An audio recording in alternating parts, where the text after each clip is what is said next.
بسم الله الرحمن الرحيم.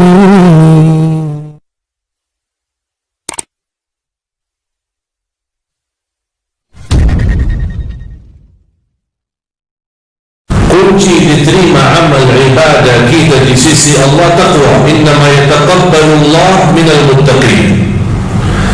Kunci kemudahan dalam segala urusan taqwa. Wa man yattaqillah yaj'al lahu min amrihi yusra. Jaminan jalan keluar dari segala kesempitan dan segala persoalan yang kita hadapi taqwa. Wa man yattaqillah yaj'al lahu makhraja.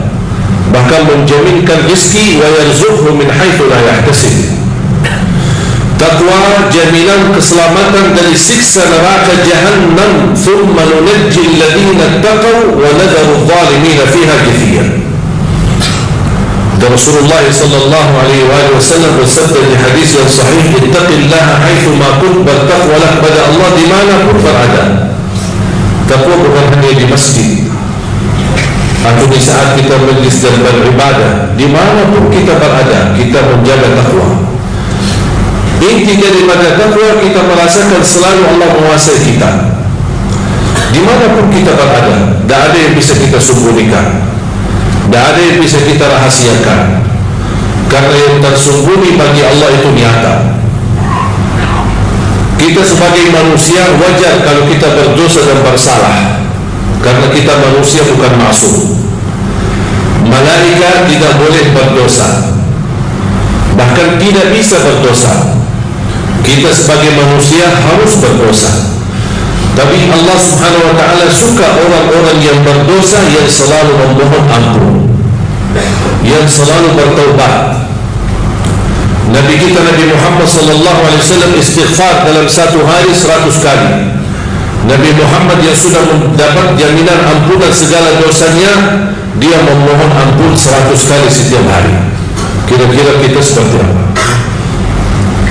Allah subhanahu wa ta'ala paling senang orang-orang yang selalu istighfar.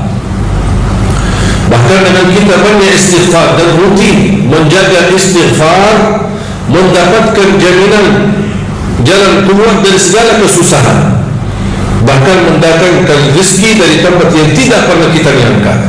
Man lazima al-istighfar ja'ala Allah lahu min kulli hammin faraja wa min kulli dhiqin makhraja wa yarzuqhu min haitsu la yahtasib. Barang siapa yang menetapkan dan terus menerus istighfar setiap waktu dan setiap saat, dia akan mendapatkan kemudahan dalam segala kesusahan dan akan mendapatkan jalan keluar dari segala kesempitan. Bahkan Allah akan membuka pintu rezeki yang tidak pernah dia nyangka. Ma'asyiral muslimin, jamaah Jumat yang dimuliakan Allah subhanahu wa ta'ala, kita umat Islam diberikan oleh Allah kemuliaan. Posisi kita di sisi Allah mulia. Perilaku kita yang menghina diri kita, yang mengurangi kemuliaan kita di sisi Allah. Perilaku kita yang membuat kita rendah di sisi Allah, padahal Allah subhanahu wa ta'ala sudah menetapkan kita di tempat yang tinggi. Wala tahinu wala tahzanu wa antumul a'launa in kuntum mu'minin. Jangan kalian menghina diri sendiri, jangan kita membuat kesedihan, karena kalian sudah ditinggikan oleh Allah subhanahu wa ta'ala dengan kemuliaan, kalau kalian betul-betul beriman. Salah satu jaminan kemuliaan kita adalah Al-Quran. Semakin kita dekat sama Al-Quran, semakin terjaga kemuliaan kita di sisi Allah. Al-Quran sudah mulia. Innahu laqur'anun karim, sebagaimana ayat di surah Al-Waqi'ah. Innahu laqur'anun karim, sesungguhnya Al-Quran itu mulia. Saya mengambil pelajaran, kalau Al-Quran itu sendiri mulia, buat kita apa? Membaca beberapa ayat dan jumlah beberapa hadis, saya menemukan Al-Quran bukan sendiri mulia, tetapi Al-Quran menjamin dan membagikan kemuliaan bagi orang-orang yang selalu dekat sama Al-Quran. Ada seorang perempuan namanya Khaila. Mungkin jemaah sekalian yang biasa nonton acara Hafiz Indonesia, seorang buta perempuan usia 7 tahun. Saya tanya, kira berapa banyak membaca Al-Quran dalam sehari? Dia jawab 5 sampai 7 juz. Saya berkata, kok kebanyakan banget?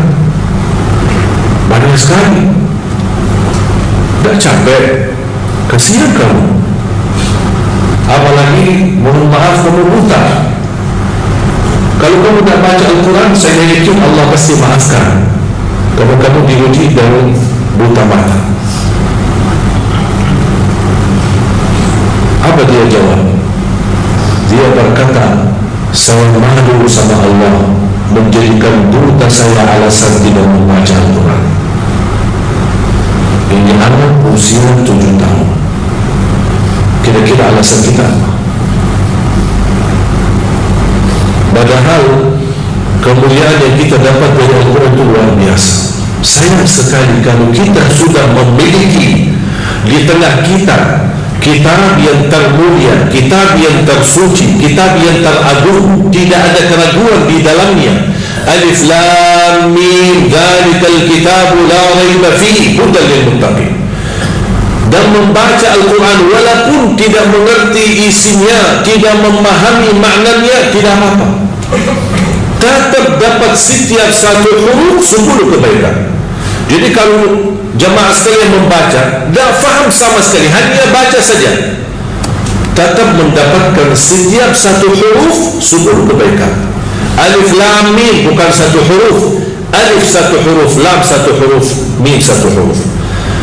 Satu huruf satu kebaikan dilipatkan 10 kali lipat menjadi 10 kebaikan. Rugi kita diberikan kesempatan yang mulia seperti ini. Mana ada amal atau bacaan sebuah kitab atau apa saja kita hadis pun belum tentu dapat 10 kebaikan. Hanya Al-Quran satu huruf, bukan saat satu kali baca dapat 10 kali lipat, dia menghitungkan berhurufnya, kita mendapatkan 10 kali lipat. Sayang sekali jemaah sekalian berhari-hari lewat tidak baca Al-Quran, sedangkan fasilitas dan kemudahan ada di tangan kita.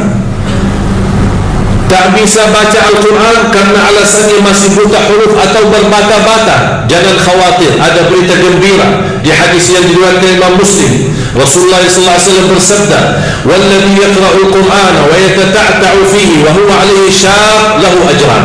Barang siapa yang membaca Al-Quran dan dia mendapatkan kesusahan sambil berbata-bata dalam bacaannya, apa dapatnya? Apakah dosa karena berbata-bata? Kesulitan dalam membaca, apakah itu dosa? Kata Rasulullah, tidak, itu 2 pahala. Falahu ajran, 1 pahala karena dia mau membaca, 1 lagi karena kesusahan dan kesulitan yang dia hadapi saat membaca. Mohon maaf, tidak bisa baca sama sekali, alhamdulillah masih bisa simak, dengar. Sambil naik motor, sambil kita menjalani tugas di kantor, atau kita kemana saja pergi, alhamdulillah sekarang fasilitas mudah. Dengan HP kita bisa kita dengar murattal, sambil kita khatam 30 juz walaupun tidak mengerti isinya, mendapatkan keberkahan. 1 ayat kalau kita jaga setiap habis salat fardu dan ketika mau tidur, sebagaimana bersabda Rasulullah SAW, "Man qara'a ayat al-kursi dubura kulli salatin laysa bainahu wa bainal jannati illa yamut." Barang siapa yang membaca ayat kursi setiap habis salat fardu, dijamin menjadi ahli surga. Juga 1 ayat saja menjaminkan kita masuk surga. Kira-kira gimana 30 juz Al-Quran? Dan selalu saya sampaikan kepada jemaah, kalau seandainya buru-buru, lagi ada rapat, ada meeting, ada urusan mendadak, tak bisa berlama-lama di masjid, tak apa-apa, habis istighfar langsung baca ayat al-kursi, terus habis itu jalan. Terus gimana? Subhanallah walhamdulillah dan zikir-zikir yang lain, tak apa-apa, sambil jalan pulang bisa kita jalankan zikir itu. Asal jangan tinggalkan ayat kursi setiap habis salat, karena itu jaminan mendapatkan surga Allah Subhanahu wa ta'ala.